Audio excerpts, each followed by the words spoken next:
ਸ਼ਬਦ ਗੁਰੂ ਸਤਿਗੁਰੂ ਸ੍ਰੀ ਗੁਰੂ ਗਰੀਬ ਨਿਵਾਸ ਸਾਹਿਬ ਸ੍ਰੀ ਗੁਰੂ ਗ੍ਰੰਥ ਸਾਹਿਬ ਮਹਾਰਾਜ ਦੀ ਪਵਿੱਤਰ ਗੋਦ ਦੇ ਵਿੱਚ ਜੁੜ ਬੈਠੇ ਬਹੁਤ ਹੀ ਅਜ਼ੀਜ਼ ਹਾਜ਼ਰੀਨ, ਆਓ ਗੁਰਦੇਵ ਪਾਤਸ਼ਾਹ ਦੀ ਬਖਸ਼ਿਸ਼ ਪਵਿੱਤਰ ਫਤਿਹ ਬੁਲੰਦ ਕਰੀਏ। ਗੱਜ ਕੇ ਆਖਿਓ ਜੀ, ਵਾਹਿਗੁਰੂ ਜੀ ਕਾ ਖਾਲਸਾ, ਵਾਹਿਗੁਰੂ ਜੀ ਕੀ ਫਤਿਹ। ਮੇਰੇ ਤੋਂ ਪਹਿਲਾਂ ਸਤਿਕਾਰਯੋਗ ਭਾਈ ਸਾਹਿਬ ਨੇ ਆਪ ਜੀ ਦੇ ਨਾਲ ਥੋੜ੍ਹੇ ਸ਼ਬਦਾਂ ਦੇ ਵਿੱਚ ਇਸ ਗੱਲ ਦੀ ਸਾਂਝ ਪਾਈ ਹੈ। ਦਰਅਸਲ ਵਕਤ ਇਨਸਾਨ ਨੇ ਆਪਣੇ ਜੀਵਨ ਨੂੰ ਕੁਝ ਇਕਾਈਆਂ ਦੇ ਵਿੱਚ ਵੰਡਣ ਦੇ ਵਾਸਤੇ ਮਨੁੱਖ ਦੀ ਕਾਢਤ ਹੈ, ਔਰ ਜਿਸ ਵੀ ਪਲ ਦੇ ਵਿੱਚ ਅਸੀਂ ਖੜੇ ਹਾਂ, ਸਾਲ ਤਾਂ ਇੱਕ 365 ਦਿਨਾਂ ਦੀ ਇਕਾਈ ਬਣ ਜਾਂਦਾ ਹੈ। ਜਿਸ ਵੀ ਪਲ ਦੇ ਵਿੱਚ ਅਸੀਂ ਹੁੰਦੇ ਹਾਂ, ਉਸ ਪਲ ਦਾ ਇੱਕ ਪਾਸਟ ਵੀ ਹੁੰਦਾ, ਇੱਕ ਪ੍ਰੈਜ਼ੈਂਟ ਵੀ ਹੁੰਦਾ। ਹਰ ਪਲ ਦਾ ਇੱਕ ਬੀਤਿਆ ਪਲ ਹੈ, ਇੱਕ ਆਉਣ ਵਾਲਾ ਪਲ ਹੈ। ਜਦੋਂ ਅਸੀਂ ਗੁਰੂ ਦੇ ਹਜ਼ੂਰ ਵਰਤਮਾਨ ਦੇ ਵਿੱਚ ਖੜੇ ਹੁੰਦੇ ਹਾਂ ਤਾਂ ਕੁਦਰਤਨ ਸਾਡਾ ਨਿਸ਼ਚਾ ਇਹ ਹੁੰਦਾ ਹੈ ਕਿ ਜੋ ਬੀਤ ਚੁੱਕਿਆ ਹੈ ਉਸ ਤੋਂ ਸਬਕ ਸਿੱਖਿਆ ਜਾ ਸਕੇ, ਜੋ ਆ ਰਿਹਾ ਹੈ ਉਸ ਨੂੰ ਸੁਧਾਰਿਆ ਜਾ ਸਕੇ। ਇਸੇ ਕਰਕੇ ਹੀ ਜਦੋਂ ਅਸੀਂ ਗੁਰਦੇਵ ਪਾਤਸ਼ਾਹ ਦੇ ਸਨਮੁਖ ਇੱਕ ਅਰਦਾਸ ਕਰਦੇ ਹਾਂ, ਉਹਦੇ ਵਿੱਚ ਵੀ 3 ਵਕਤ ਆ ਜਾਂਦੇ ਨੇ। ਇੱਕ ਵਕਤ ਹੈ ਜਦੋਂ ਅਸੀਂ ਗੁਰੂ ਦੇ ਸਨਮੁਖ ਖੜੇ ਹਾਂ ਤੇ ਗੁਰੂ ਦੇ ਸਨਮੁਖ ਖੜੇ ਹੋ ਕੇ ਕਹਿ ਰਹੇ ਹਾਂ, ਪਿਛਲੇ ਔਗਣ ਬਖਸ਼ ਲਏ ਪ੍ਰਭ ਆਗੇ ਮਾਰਗ ਪਾਵੇ। 3 ਕਾਲ ਇਹਦੇ ਵਿੱਚ ਆ ਜਾਂਦੇ ਨੇ। ਇੱਕ ਉਹ ਸਮਾਂ ਹੈ ਜਦੋਂ ਗੁਰੂ ਦੇ ਸਨਮੁਖ ਖੜੇ ਹਾਂ, ਗੁਰੂ ਦੇ ਅੱਗੇ ਅਰਦਾਸ ਕਰ ਰਹੇ ਹਾਂ ਕਿ ਪਿਛਲੇ ਔਗਣ ਜਿਹੜੇ ਨੇ ਉਹ ਪਰਮਾਤਮਾ ਬਖਸ਼ ਲਵੇ, ਤੇ ਅਰਦਾਸ ਭਵਿੱਖ ਦੇ ਵਾਸਤੇ, ਵਰਤਮਾਨ ਦੇ ਵਾਸਤੇ ਕਰ ਰਹੇ, ਫਿਊਚਰ ਦੇ ਵਾਸਤੇ, ਕਿ ਆਉਣ ਵਾਲੇ ਸਮੇਂ ਦੇ ਵਿੱਚ ਪਰਮਾਤਮਾ ਇਹ ਬਖਸ਼ਿਸ਼ ਕਰੀ ਅਸੀਂ ਉਹਨਾਂ ਔਗਣਾਂ ਤੋਂ ਮੁਕਤ ਹੋ ਸਕੀਏ। ਫਿਰ ਉਹਨਾਂ ਔਗਣਾਂ ਤੋਂ ਮੁਕਤ ਹੋਇਆ ਕਿਵੇਂ ਜਾਵੇ? ਜਿਸ ਗੁਰੂ ਦੀ ਗੋਦ ਦੇ ਵਿੱਚ ਬੈਠੇ ਹਾਂ, ਉਸ ਗੁਰੂ ਦੀ ਇੱਕ ਖੂਬੀ ਹੈ ਜਿਸ ਨੂੰ ਭਾਈ ਸਾਹਿਬ ਭਾਈ ਗੁਰਦਾਸ ਆਪਣੀ ਪਾਵਨ ਰਚਨਾ ਦੇ ਵਿੱਚ ਬਿਆਨ ਕਰਦੇ ਨੇ। ਸੌਦਾ ਏਕਤ ਹਟ ਹੈ ਸ਼ਾਹ ਸਤਿਗੁਰ ਸੂਰਾ। ਦਰਅਸਲ ਜੇਕਰ ਦੁਨਿਆਵੀ ਪੱਧਰ ਦੇ ਉੱਪਰ ਵੇਖਿਆ ਜਾਵੇ ਤੇ ਦੁਨੀਆ ਦੀ ਕੋਈ ਐਸੀ ਦੁਕਾਨ ਨਹੀਂ ਜਿੱਥੇ ਸੰਸਾਰ ਦੀਆਂ ਸੰਸਾਰਿਕ ਤੌਰ ਦੇ ਉੱਪਰ ਸਾਰੀਆਂ ਵਸਤਾਂ ਸਾਨੂੰ ਮਿਲ ਸਕਦੀਆਂ ਹੋਣ। ਪਰ ਜਦੋਂ ਅਸੀਂ ਰੂਹਾਨੀ ਅਮਲ ਦੀ ਗੱਲ ਕਰਦੇ ਹਾਂ ਤਾਂ ਗੁਰੂ ਐਸਾ ਸਮਰੱਥ ਹੈ ਜਿਸ ਦੇ ਕੋਲੋਂ ਸਾਰੀਆਂ ਦਾਤਾਂ ਪ੍ਰਾਪਤ ਕੀਤੀਆਂ ਜਾ ਸਕਦੀਆਂ। ਸੰਸਾਰਿਕ ਤੌਰ ਤੇ ਸੰਸਾਰ ਦੇ ਵਿੱਚ ਵਿਚਰਨ ਦੇ ਵਾਸਤੇ, ਸੰਸਾਰਿਕ ਵਸਤ ਨੂੰ ਲੈਣ ਦੇ ਵਾਸਤੇ ਮਾਇਆ ਦੀ ਲੋੜ ਪੈਂਦੀ ਹੈ, ਪਰ ਇਸ ਗੁਰੂ ਦੇ ਕੋਲੋਂ ਰੂਹਾਨੀ ਅਮਲ ਦੇ ਵਿੱਚ ਦਾਤ ਪ੍ਰਾਪਤ ਕਰਨ ਦੇ ਵਾਸਤੇ ਜਿਹੜਾ ਸੌਦਾ ਕਰਨਾ ਪੈਂਦਾ ਹੈ ਉਹ ਵੱਖਰਾ ਹੈ। ਭਾਈ ਸਾਹਿਬ ਭਾਈ ਗੁਰਦਾਸ ਕਹਿੰਦੇ ਨੇ, ਸੌਦਾ ਏਕਤ ਹਟ ਹੈ ਸ਼ਾਹ ਸਤਿਗੁਰ ਸੂਰਾ। ਪਰ ਇੱਥੋਂ ਜੇ ਕੋਈ ਵਸਤ ਲੈਣੀ ਹੈ ਤੇ ਉਹ ਕਿਵੇਂ ਲਈ ਜਾ ਸਕਦੀ ਹੈ? ਔਗਣ ਲੈ ਗੁਣ ਵਿਕਣੇ ਵਚਨੇ ਦਾ ਸੂਰਾ।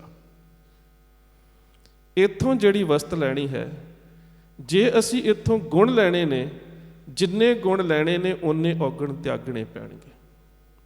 ਇੱਥੇ ਸੌਦਾ ਤਾਂ ਹੋ ਸਕਦਾ, ਇੱਥੋਂ ਵਸਤ ਤਾਂ ਖਰੀਦੀ ਜਾ ਸਕਦੀ ਹੈ ਕਿ ਔਗਣਾਂ ਦਾ ਤਿਆਗ ਕੀਤਾ ਜਾਵੇ ਔਰ ਗੁਣਾਂ ਨੂੰ ਗ੍ਰਹਿਣ ਕੀਤਾ ਜਾਵੇ। ਸੰਸਾਰਿਕ ਹੱਟ ਦੇ ਵਿੱਚ ਤੇ ਰੂਹਾਨੀ ਅਮਲ ਦੇ ਵਿੱਚ ਇਹੀ ਅੰਤਰ ਹੈ। ਇਸੇ ਸ਼ਬਦ ਦੇ ਵਿੱਚ ਗੁਰਦੇਵ ਪਾਤਸ਼ਾਹ ਇੱਕ ਗੱਲ ਕਹਿੰਦੇ ਨੇ, ਕਰ ਉਪਦੇਸ਼ ਝਿੜਕੇ ਬਹੁ ਭਾਤੀ ਬਹੁਰ ਪਿਤਾ ਗੱਲ ਆਵੇ। ਦੁਨਿਆਵੀ ਬਾਪ ਜਦੋਂ ਝਿੜਕਦਾ ਹੈ ਤੇ ਉਦੋਂ ਝਿੜਕਦਾ ਜਦੋਂ ਉਪਦੇਸ਼ ਨਹੀਂ ਮੰਨਿਆ ਜਾਂਦਾ, ਪਰ ਰੂਹਾਨੀ ਬਾਪ ਦੀ ਝਿੜਕ ਦੇ ਵਿੱਚ ਵੀ ਉਪਦੇਸ਼ ਹੁੰਦਾ। ਇਹ ਅੰਤਰ ਹੈ। ਦੁਨਿਆਵੀ ਤੌਰ ਤੇ ਮਾਂ-ਬਾਪ ਝਿੜਕਦਾ ਹੈ, ਚੰਗਾ ਨਹੀਂ ਲੱਗਦਾ, ਕਿਉਂਕਿ ਝਿੜਕਿਆ ਉਦੋਂ ਜਾਂਦਾ ਹੈ ਜਦੋਂ ਅਸੀਂ ਹੁਕਮ ਜਾਂ ਉਪਦੇਸ਼ ਨਹੀਂ ਮੰਨਦੇ। ਪਰ ਗੁਰੂ ਝਿੜਕਦਾ ਹੈ, ਉਹ ਮਿੱਠਾ ਕਿਉਂ ਲੱਗਦਾ? ਜੇ ਗੁਰ ਝਿੜਕੇ ਤਾਂ ਮਿੱਠਾ ਲੱਗੇ। ਕਿਉਂ?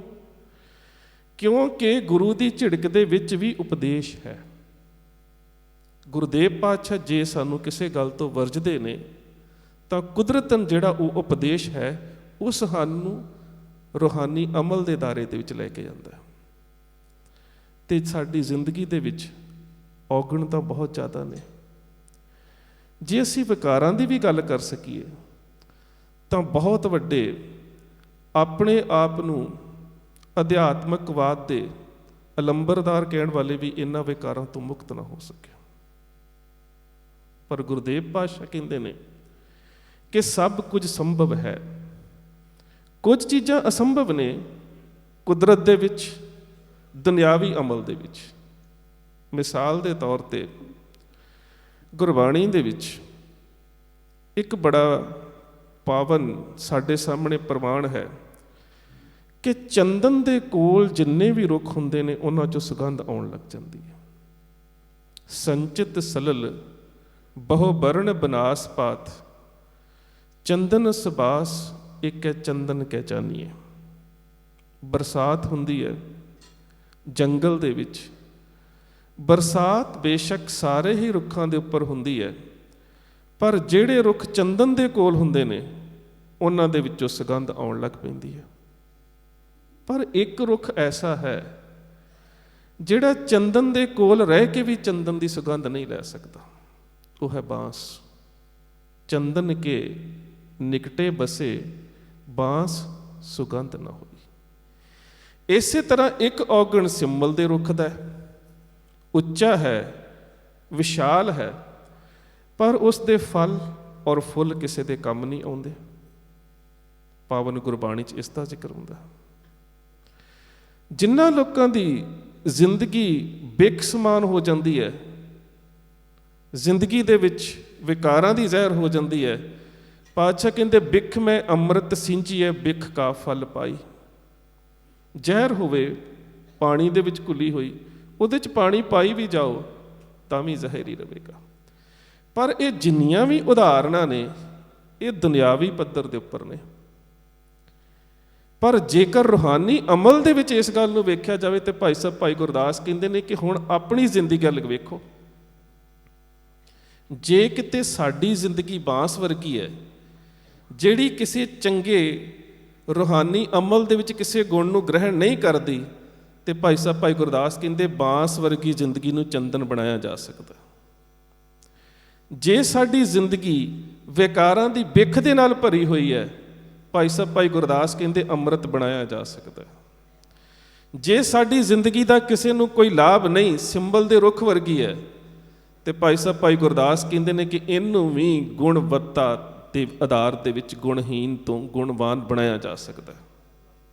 ਪਰ ਕਾਰਨ ਤੇ ਕਿਵੇਂ? ਕਾਰਨ ਇਹ ਹੈ ਕਿ ਗੁਰੂ ਦੀ ਮੱਤ ਤੋਂ ਦੂਰ ਹਾਂ, ਮਨ ਮੱਤ ਦੇ ਵਿੱਚ।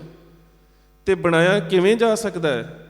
ਭਾਈ ਸਾਹਿਬ ਭਾਈ ਗੁਰਦਾਸ ਕਹਿੰਦੇ ਨੇ ਗੁਰ ਮਤ ਸਤ ਕਰ ਸਿਮਲ ਸਫਲ ਪਏ, ਗੁਰ ਮਤ ਸਤ ਕਰ ਬਾਂਸ ਮੇ ਸੁਗੰਧ ਹੈ, ਗੁਰ ਮਤ ਸਤ ਕਰ ਕਾਲ ਕੂਟ ਅੰਮ੍ਰਿਤ ਪਏ, ਗੁਰ ਮਤ ਸਤ ਕਰ ਪਰਖਤ ਅੰਧ ਹੈ।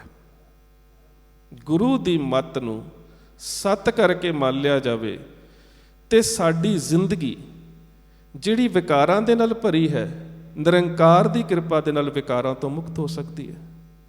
ਸਾਡੀ ਜ਼ਿੰਦਗੀ ਜਿਹੜੀ ਗੁਣਹੀਣ ਹੈ ਉਹ ਗੁਣਵਾਨ ਹੋ ਸਕਦੀ ਹੈ, ਤੇ ਸਾਡੀ ਜ਼ਿੰਦਗੀ ਜਿਹੜੀ ਬਿੱਖ ਸਮਾਨ ਹੈ ਉਹ ਅੰਮ੍ਰਿਤਮਈ ਹੋ ਸਕਦੀ ਹੈ। ਪਰ ਕਿਸ ਦੇ ਨਾਲ? ਜੇ ਗੁਰੂ ਦੀ ਮੱਤ ਨੂੰ ਸੱਤ ਕਰਕੇ ਮੰਨਿਆ ਜਾਵੇ। ਨਹੀਂ ਤੇ ਅਕਸਰ ਸੰਸਾਰ ਦੇ ਵਿੱਚ ਅਸੀਂ ਵਿਖਾਵਾ ਕਰਦੇ ਹਾਂ ਕਿ ਗੁਰੂ ਦੀ ਮੱਤ ਨੂੰ ਮੰਨਿਆ ਜਾ ਰਿਹਾ। ਮੈਂ ਕੇਵਲ ਜੇ ਆਮ ਲੋਕਾਂ ਦੀ ਗੱਲ ਨਾ ਕਰਾਂ ਤੇ ਅਸੀਂ ਸਟੇਜਾਂ ਤੋਂ ਬੋਲਣ ਵਾਲੇ ਵੀ ਇਹੀ ਵਿਖਾਵਾ ਕਰਦੇ ਹਾਂ। ਬਾਕੀ ਤੇ ਛੱਡ ਦਿੱਤਾ ਜਾਵੇ। ਜਿਹੜੇ ਅਸੀਂ ਕਹਿੰਦੇ ਹਾਂ ਕਿ ਗੁਰੂ ਦੀ ਮੱਤ ਨੂੰ ਮੰਨਿਆ ਜਾਵੇ, ਸ਼ਾਇਦ ਸਾਡੀ ਵੀ ਜ਼ਿੰਦਗੀ 'ਚ ਕਿਤੇ ਨਹੀਂ। ਇੱਕ ਫਾਰਸੀ ਦੀ ਕਿਤਾਬ ਹੈ ਸਵਾਨ ਉਮਰੀ ਰਾਬੀਆ, ਹਜ਼ਰਤ ਰਾਬੀਆ ਦੇ ਬਾਰੇ। ਉਹਨਾਂ ਦੀ ਜ਼ਿੰਦਗੀ ਦੇ ਵਿੱਚ ਇੱਕ ਬੜਾ ਪਿਆਰਾ ਪ੍ਰਮਾਣ ਮਿਲਦਾ। ਉਹ ਪ੍ਰਮਾਣ ਸਾਡੇ ਸਭ ਦੇ ਵਾਸਤੇ ਸਮੇਤ ਮੇਰੇ।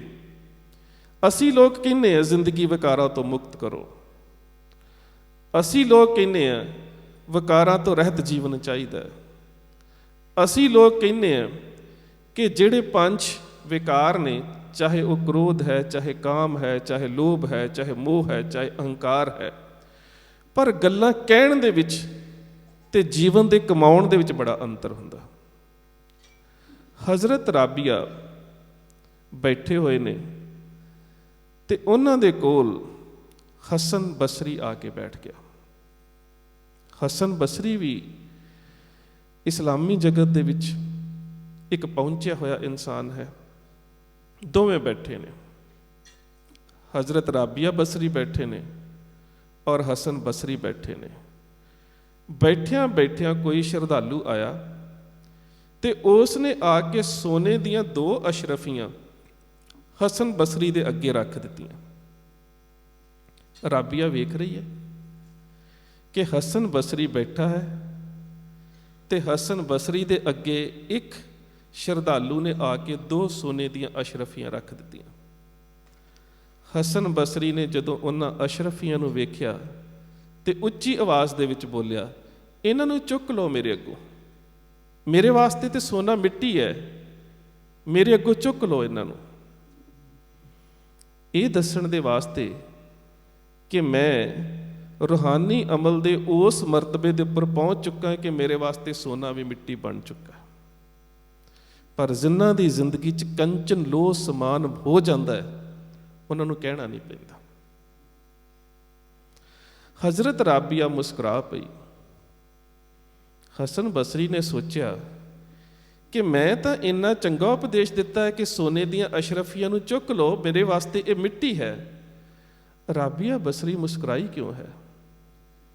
ਜਦੋਂ ਉਹ ਸ਼ਰਧਾਲੂ ਉੱਠ ਕੇ ਚਲਾ ਗਿਆ ਤੇ ਹਸਨ ਬਸਰੀ ਹਜ਼ਰਤ ਰਾਬੀਆ ਨੂੰ ਪੁੱਛਦਾ, ਰਾਬੀਆ ਮੈਨੂੰ ਇੱਕ ਗੱਲ ਦਾ ਜਵਾਬ ਦੇ, ਤੂੰ ਮੁਸਕਰਾਈ ਕਿਉਂ ਹੈ? ਮੈਂ ਤਾਂ ਸ਼ਰਧਾਲੂ ਨੂੰ ਉਪਦੇਸ਼ ਦਿੱਤਾ ਕਿ ਮੈਨੂੰ ਸੋਨੇ ਦੇ ਨਾਲ ਕੋਈ ਮੋਹ ਨਹੀਂ, ਤੂੰ ਮੁਸਕਰਾਈ ਕਿਉਂ ਹੈ? ਕਹਿੰਦੀ ਮੁਸਕਰਾਈ ਇਸ ਕਰਕੇ ਹੈ ਕਿ ਜੇ ਤੈਨੂੰ ਸੋਨੇ 'ਚ ਸੋਨਾ ਨਜ਼ਰ ਆ ਰਿਹਾ। ਜੇ ਸੱਚਮੁੱਚ ਹੀ ਉਸ ਸ਼ਰਧਾਲੂ ਨੇ ਤੇਰੇ ਅੱਗੇ ਆ ਕੇ ਮਿੱਟੀ ਰੱਖੀ ਹੁੰਦੀ ਤੇ ਤੂੰ ਕਹਿਣਾ ਸੀ ਚੁੱਕ ਲਓ।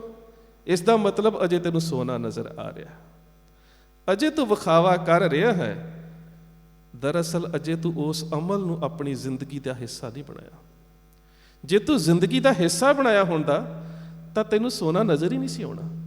ਤੂੰ ਕਹਿਣਾ ਹੀ ਨਹੀਂ ਸੀ ਕਿ ਮੇਰੇ ਵਾਸਤੇ ਇਹ ਸੋਨਾ ਨਹੀਂ, ਮੇਰੇ ਵਾਸਤੇ ਇਹ ਮਿੱਟੀ ਹੈ। ਜੇ ਸੱਚਮੁੱਚ ਹੀ ਕਿਸੇ ਨੇ ਮਿੱਟੀ ਨੂੰ ਰੱਖਿਆ ਹੁੰਦਾ ਤੇ ਫਿਰ ਤੂੰ ਇਹ ਸ਼ਬਦ ਨਹੀਂ ਸੀ ਬੋਲਣੇ।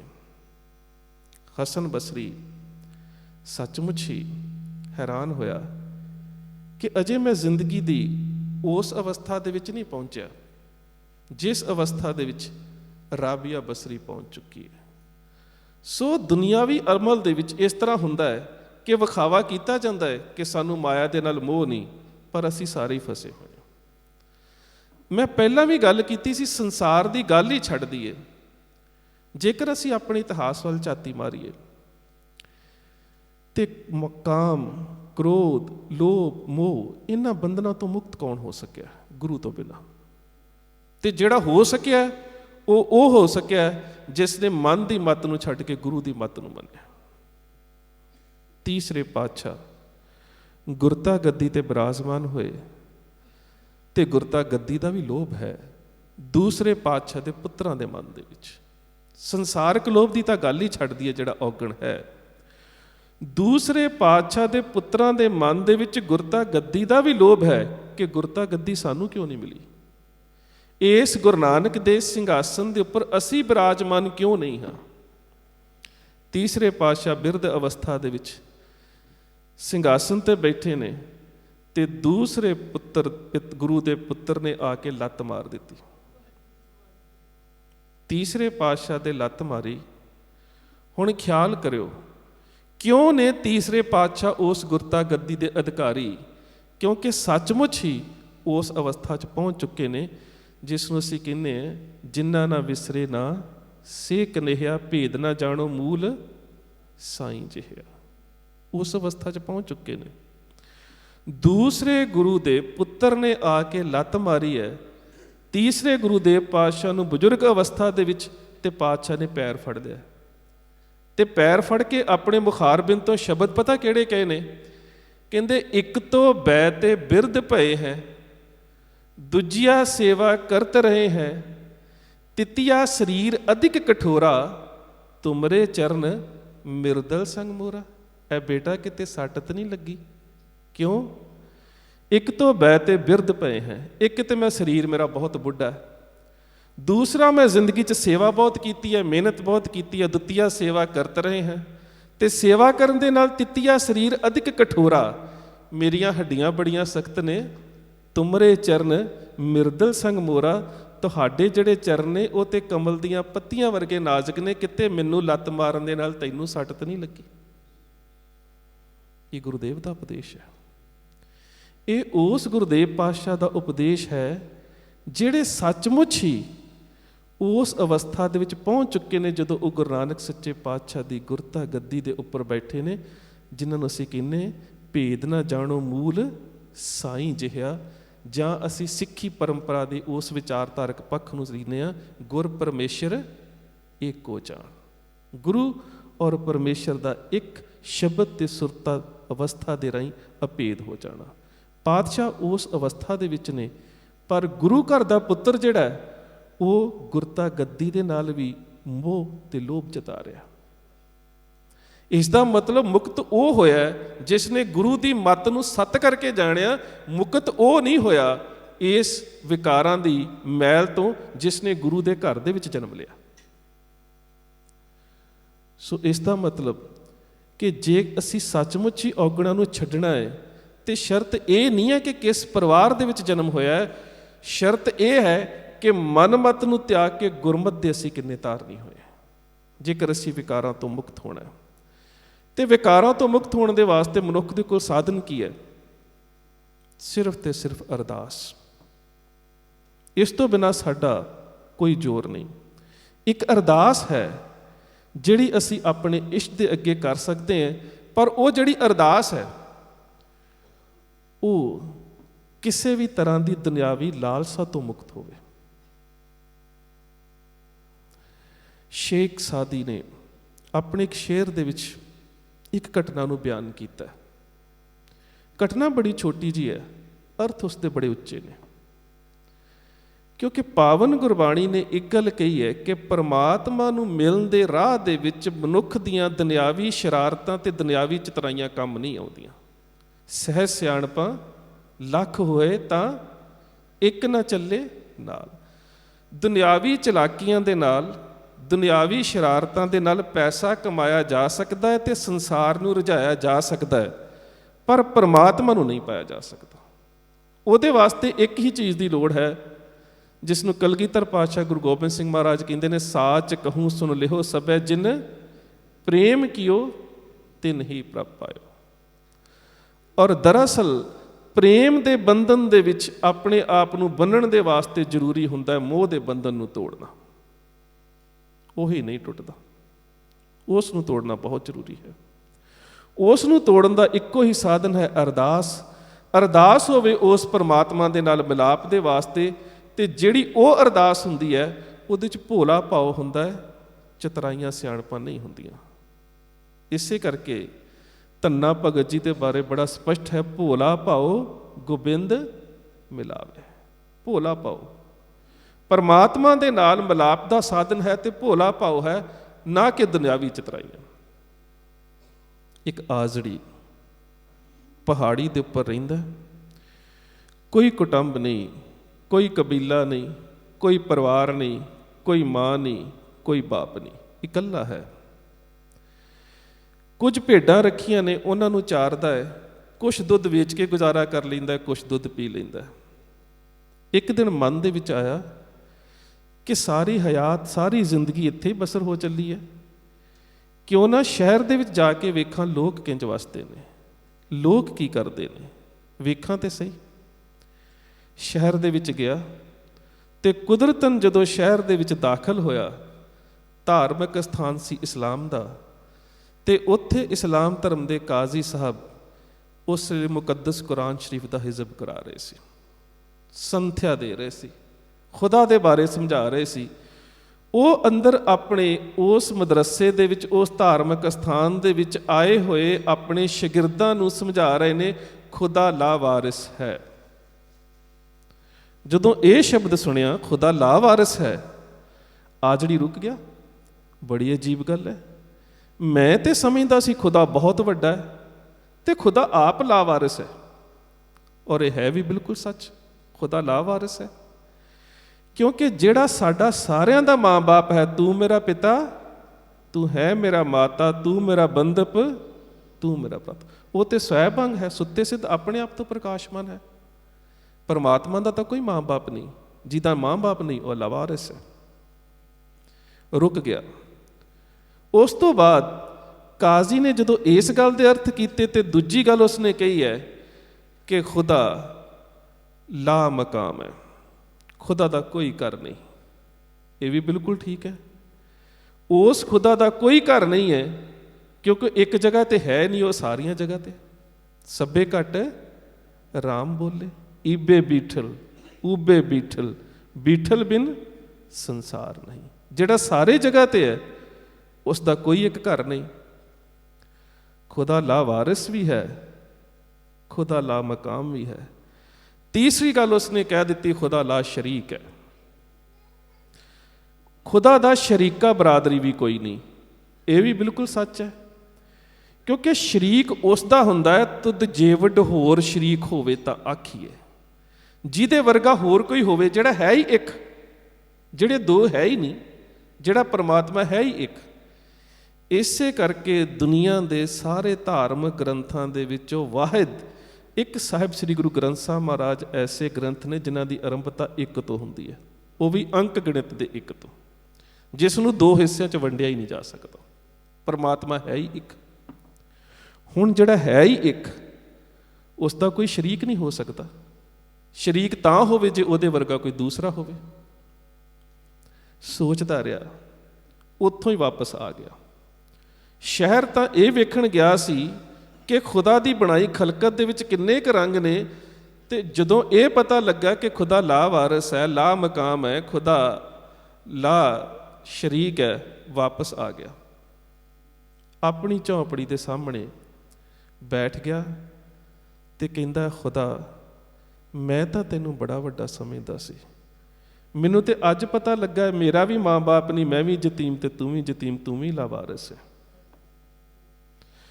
ਮੈਂ ਯਤੀਮ ਪੁਣੇ ਦੇ ਦਿਨ ਕੱਟੇ ਨੇ, ਮੈਨੂੰ ਪਤਾ ਹੈ ਕਿ ਕਿੰਨੇ ਦੁੱਖ ਸਹਿਣੇ ਪੈਂਦੇ ਨੇ, ਤੂੰ ਵੀ ਮੇਰੇ ਵਰਗਾ ਦੁਖੀ ਹੀ ਹੋਵੇਂਗਾ। ਮੈਂ ਵੀ ਬਿਲਕੁਲ ਇਕੱਲਾ ਰਹਿਣਾ, ਮੇਰਾ ਕੋਈ ਕੁਟੁੰਬ ਨਹੀਂ, ਮੇਰਾ ਕੋਈ ਕਬੀਲਾ ਨਹੀਂ, ਮੇਰਾ ਕੋਈ ਸ਼ਰੀਕ ਨਹੀਂ। ਪਰਮਾਤਮਾ ਤੂੰ ਵੀ ਲਾ ਸ਼ਰੀਕ ਹੈ, ਤੂੰ ਵੀ ਮੇਰੇ ਵਰਗਾ ਦੁਖੀ ਹੀ ਹੋਵੇਂਗਾ। ਪਰ ਪਰਮਾਤਮਾ ਮੈਂ ਤੇਰੇ ਤੋਂ ਥੋੜ੍ਹਾ ਜਿਹਾ ਅਮੀਰ ਹਾਂ, ਤੂੰ ਤੇ ਲਾ ਮਕਾਮ ਹੈ, ਤੇਰੇ ਕੋਲ ਰਹਿਣ ਦੇ ਵਾਸਤੇ ਘਰ ਵੀ ਕੋਈ ਨਹੀਂ, ਮੇਰੇ ਕੋਲ ਇੱਕ ਛੋਟੀ ਜਿਹੀ ਝੌਂਪੜੀ ਹੈਗੀ ਹੈ। ਐ ਖੁਦਾ ਮੈਨੂੰ ਬੜਾ ਤਰਸ ਆ ਰਿਹਾ ਤੇਰੇ ਤੇ, ਤੇਰੇ ਇੰਨੇ ਮਾੜੇ ਹਾਲਾਤ ਨੇ, ਮੈਂ ਤੇਰੇ ਤੋਂ ਚੰਗਾ ਹੈ, ਤੂੰ ਮੈਨੂੰ ਆਪਣਾ ਦੋਸਤ ਸਮਝ ਸਕਦਾ, ਮੈਨੂੰ ਆਪਣਾ ਮੰਨ ਸਕਦਾ ਹੈ? ਜੇ ਤੂੰ ਮੈਨੂੰ ਆਪਣਾ ਮੰਨੇ ਨਾ ਤੇ ਮੇਰੇ ਕੋਲ ਆ ਜਾ, ਮੈਂ ਤੈਨੂੰ ਆਪਣੀ ਝੌਂਪੜੀ ਦੇ ਵਿੱਚ ਵੀ ਰੱਖੂੰਗਾ, ਮੈਂ ਤੈਨੂੰ ਆਪਣੀਆਂ ਭੇਡਾਂ ਦਾ ਦੁੱਧ ਵੀ ਪਿਆਊਂਗਾ, ਮੈਂ ਤੇਰੀ ਸੇਵਾ ਵੀ ਕਰੂੰਗਾ। ਮੈਨੂੰ ਬੜਾ ਦੁੱਖ ਲੱਗਾ ਅੱਜ ਇਹ ਸੁਣ ਕੇ ਕਿ ਤੂੰ ਤੇ ਮੇਰੇ ਤੋਂ ਵੀ ਗਰੀਬ ਹੈ, ਮੈਂ ਤਾਂ ਬਹੁਤ ਵੱਡਾ ਸਮਝਦਾ ਸੀ। ਇਹ ਗੱਲਾਂ ਕਰ ਰਿਹਾ ਖੁਦਾ ਦੇ ਨਾਲ, ਪਰ ਭੋਲੇ ਭਾਅ ਦੇ ਵਿੱਚ, ਇਹਦੇ 'ਚ ਕੋਈ ਸ਼ਰਾਰਤ ਨਹੀਂ ਹੈ, ਕੋਈ ਚਤਰਾਈ ਨਹੀਂ ਹੈ। ਹਜ਼ਰਤ ਮੂਸਾ ਕੋਲ ਆ ਕੇ ਖੜੇ ਹੋ ਗਏ, ਸੁਣਦੇ ਰਹੇ, ਸੁਣਦੇ ਰਹੇ। ਸਾਰੀਆਂ ਗੱਲਾਂ ਸੁਣਨ ਤੋਂ ਬਾਅਦ ਇੱਕ ਥੱਪੜ ਜੜ ਦਿੱਤਾ। ਔਕਾਤ ਵੇਖੀ ਆਪਣੀ, ਕੱਪੜੇ ਵੇਖੇ ਆਪਣੇ, ਝੌਂਪੜੀ ਵੇਖੀ ਆਪਣੀ, ਕਰਤੂਤ ਵੇਖੀ ਆਪਣੀ। ਤੂੰ ਖੁਦਾ ਨੂੰ ਕਹਿ ਰਿਹਾ ਕਿ ਮੈਂ ਖੁਦਾ ਤੋਂ ਉੱਚਾ ਹੈ, ਖੁਦਾ ਤੇਰੇ ਘਰ ਆ ਕੇ ਰਵੇਗਾ। ਇਹ ਕਹਿ ਕੇ ਚਲੇ ਗਏ। ਸ਼ਾਮ ਹੋਈ, ਜਦੋਂ ਨਮਾਜ਼ੇ ਇਸ਼ਾ ਤੋਂ ਬਾਅਦ ਖੁਦ ਬੰਦਗੀ 'ਚ ਬੈਠੇ ਤੇ ਅੱਜ ਮਨ ਨਹੀਂ ਲੱਗ ਰਿਹਾ। ਬੜਾ ਚਿਰ ਬੰਦਗੀ 'ਚ ਬੈਠਣ ਦੀ ਕੋਸ਼ਿਸ਼ ਕੀਤੀ, ਮਨ ਨਾ ਜੁੜ ਸਕਿਆ। ਅਖੀਰ ਖੁਦਾ ਨੂੰ ਮੁਖਾਤਬ ਹੋ ਕੇ ਇੱਕ ਸਵਾਲ ਕਰਦੇ ਨੇ, ਅੱਜ ਮਨ ਕਿਉਂ ਨਹੀਂ ਜੁੜ ਰਿਹਾ? ਤੇ ਜਿਹੜੀ ਖੁਦਾ ਦੀ ਆਵਾਜ਼ ਆਈ, ਉਹ ਸ਼ੇਖ ਸਾਦੀ ਨੇ ਆਪਣੀ ਰਚਨਾ ਗੁਲਿਸਤਾਂ ਬੋਸਤਾਂ ਦੇ ਵਿੱਚ ਇੱਕ ਸ਼ੇਰ ਦੇ ਵਿੱਚ ਲਿਖੀ ਫਾਰਸੀ ਦੇ ਵਿੱਚ, ਐ ਮੂਸਾ ਇੰਨਾ ਵੱਡਾ ਗੁਨਾਹ ਕਰਕੇ ਆਇਆ, ਤੈਂ ਬਰਾਇਓ ਵਸਲ ਕਰਦਮ ਆਮਦਮ, ਨਹਿ ਬਰਾਇਓ ਫਸਲ ਕਰਦਮ ਆਮਦਮ। ਮੈਂ ਤਾਂ ਤੈਨੂੰ ਸੰਸਾਰ ਦੇ ਵਿੱਚ ਭੇਜਿਆ ਸੀ ਕਿ ਜਿਹੜੇ ਟੁੱਟੇ ਹੋਏ ਨੇ ਉਹਨਾਂ ਨੂੰ ਜੋੜ ਕੇ ਆ। ਅੱਜ ਇੱਕ ਬੜੇ ਪਿਆਰ ਦੇ ਵਿੱਚ ਮੇਰੇ ਨਾਲ ਜੁੜਿਆ ਬੈਠਾ ਸੀ, ਤੂੰ ਤੋੜ ਕੇ ਆ ਗਿਆ। ਉਹਦੀ ਅਰਦਾਸ 'ਚ ਸੱਚ ਸੀ, ਉਹਦੀ ਅਰਦਾਸ ਦੇ ਵਿੱਚ ਕੋਈ ਚਤੁਰਾਈ ਨਹੀਂ ਸੀ, ਉਸ ਅਰਦਾਸ ਦੇ ਵਿੱਚ ਕਿਸੇ ਤਰ੍ਹਾਂ ਦੀ ਕੋਈ ਚਲਾਕੀ ਤੇ ਸ਼ਰਾਰਤ ਨਹੀਂ ਸੀ, ਕੇਵਲ ਉਸ ਅਰਦਾਸ ਦੇ ਵਿੱਚ ਇੱਕ ਭੋਲਾਪਨ ਸੀ। ਔਰ ਜਦੋਂ ਸਾਨੂੰ ਭੋਲੇਪਨ ਦੀ ਅਰਦਾਸ ਦਾ ਪਤਾ ਲੱਗ ਜਾਂਦਾ ਹੈ, ਫਿਰ ਪਤਾ ਲੱਗਦਾ ਹੈ ਕਿ ਅਸੀਂ ਪਰਮਾਤਮਾ ਦੇ ਕੋਲੋਂ ਮੰਗਣਾ ਕੀ ਹੈ, ਸਬਰ ਔਰ ਸ਼ੁਕਰ। ਫਿਰ ਦੁਨਿਆਵੀ ਮੰਗਾਂ ਨਹੀਂ ਰਹਿ ਜਾਂਦੀਆਂ ਕੇਵਲ। ਇਹ ਗੱਲ ਵੱਖਰੀ ਹੈ ਕਿ ਅਸੀਂ ਸਭ ਕੁਝ ਦੁਨਿਆਵੀ ਤੌਰ 'ਤੇ ਵੀ ਆਪਣੇ ਇਸ਼ਟ ਦੇ ਕੋਲੋਂ ਮੰਗਣਾ ਹੁੰਦਾ ਹੈ, ਪਰ ਉਹ ਦੁਨਿਆਵੀ ਅਮਲ ਤੱਕ ਗੱਲ ਰਹਿ ਜਾਂਦੀ ਹੈ। ਜਦੋਂ ਗੱਲ ਰੂਹਾਨੀ ਅਮਲ ਦੇ ਵਿੱਚ ਜਾਂਦੀ ਹੈ ਤੇ ਫਿਰ ਸਿੱਖੀ ਦੇ ਸਬਰ ਔਰ ਸ਼ੁਕਰ ਦਾ ਮਿਆਰ ਵੀ ਬੜਾ ਵੱਖਰਾ। ਭਗਤ ਧੰਨਾ ਜੀ, ਜਿਨ੍ਹਾਂ ਦੇ 2 ਸ਼ਬਦ ਸਾਹਿਬ ਸ੍ਰੀ ਗੁਰੂ ਗ੍ਰੰਥ ਸਾਹਿਬ ਮਹਾਰਾਜ ਦੇ ਵਿੱਚ ਦਰਜ ਨੇ। ਇੱਕ ਸ਼ਬਦ ਦੇ ਵਿੱਚ ਉਹਨਾਂ ਨੇ ਬੜਾ ਪਿਆਰਾ ਸਾਡੇ ਸਾਹਮਣੇ ਇੱਕ ਪ੍ਰਮਾਣ ਰੱਖਿਆ ਹੈ, ਕੁੰਮੀ ਜਲ ਮੇ ਤਨ ਤਿਸ ਬਾਹਰ, ਪੰਖ ਖੀਰ ਤਨ ਨਾਹੀ, ਪੂਰਨ ਪਰਮਾਨੰਦ ਮਨੋਹਰ ਸਮਝ ਦੇਖ ਮਨ ਮਾਹੀ। ਮੇਰੇ ਖਿਆਲ ਦੇ ਨਾਲ ਜੇ ਇਸ ਸ਼ਬਦ ਦੇ ਅਰਥ ਅੱਜ ਤੋਂ 80 ਸਾਲ ਪਹਿਲਾਂ ਕਿਸੇ ਨੇ ਸਟੇਜ ਤੇ ਕੀਤੇ ਹੁੰਦੇ ਤੇ ਲੋਕਾਂ ਨੇ ਕਿੰਤੂ ਕਰਨਾ ਸੀ। ਅੱਜ ਨਹੀਂ ਕੀਤਾ ਜਾ ਸਕਦਾ। ਇਸ ਕਰਕੇ ਨਹੀਂ ਕੀਤਾ ਜਾ ਸਕਦਾ ਕਿਉਂਕਿ ਤੁਹਾਡੇ ਸਾਰੇ ਕੋਲ ਸਮਾਰਟਫੋਨ ਨੇ ਤੇ ਤੁਸੀਂ ਇੱਕਦਮ ਇੰਟਰਨੈਟ ਦੇ ਉੱਪਰ ਸਰਚ ਕਰਕੇ ਵੇਖ ਸਕਦੇ ਹੋ ਕਿ ਜਿਹੜੀ ਗੱਲ ਵਿਗਿਆਨ ਅੱਜ ਕਹਿ ਰਹੀ ਹੈ, ਧੰਨਾ ਭਗਤ ਜੀ ਨੇ ਕਿਹੜੇ ਸਮੇਂ ਕਹਿ ਦਿੱਤੀ। ਕੁੰਮੀ 2 ਤਰ੍ਹਾਂ ਦੇ ਕੱਛੂ ਕੰਮੇ ਹੁੰਦੇ ਨੇ, ਇੱਕ ਨੂੰ ਅਸੀਂ ਟਾਰਟਾਈਸ ਕਹਿੰਦੇ, ਇੱਕ ਨੂੰ ਅਸੀਂ ਟਰਟਲ ਕਹਿੰਦੇ। ਟਾਰਟਾਈਸ ਉਹ ਕੱਛੂ ਕੰਮਾ ਹੈ ਜਿਹੜਾ ਜ਼ਮੀਨ ਦੇ ਉੱਪਰ ਹੈ, ਪਾਣੀ 'ਚ ਵੀ ਜਾ ਸਕਦਾ ਹੈ, ਪਰ ਜਿਹੜੇ ਕੱਛੂ ਕੰਮੇ ਕੇਵਲ ਪਾਣੀ 'ਚ ਰਹਿੰਦੇ ਨੇ ਉਹ ਟਰਟਲਸ ਨੇ। ਇੱਥੇ ਗੱਲ ਕੀਤੀ ਹੈ ਟਰਟਲਸ ਦੀ, ਕੁੰਮੀ ਜਲ ਮੇ, ਪਾਣੀ ਦਾ। ਤਨ ਤਿਸ ਬਾਹਰ, ਜਦੋਂ ਉਹਦਾ ਹੈਚਿੰਗ ਪੀਰੀਅਡ ਹੁੰਦਾ ਹੈ, ਆਂਡੇ ਦੇਣ ਦੇ ਵਾਸਤੇ ਸਮੁੰਦਰ 'ਚੋਂ ਬਾਹਰ ਆਉਂਦੀ ਹੈ, ਆਂਡੇ ਦਿੰਦੀ ਹੈ, ਆਪਣੇ ਛੋਟੇ ਛੋਟੇ ਪੈਰਾਂ ਦੇ ਨਾਲ ਰੇਤ ਦਾ ਇੱਕ ਛੋਟਾ ਜਿਹਾ ਟੋਆ ਪੁੱਟ ਕੇ ਉਹਦੇ 'ਚ ਆਂਡੇ ਦੇ ਕੇ ਉਹਨਾਂ ਨੂੰ ਘਾਹ ਫੂਸ ਦੇ ਨਾਲ ਢੱਕ ਕੇ ਫਿਰ ਸਮੁੰਦਰ 'ਚ ਚਲੀ ਜਾਂਦੀ ਹੈ।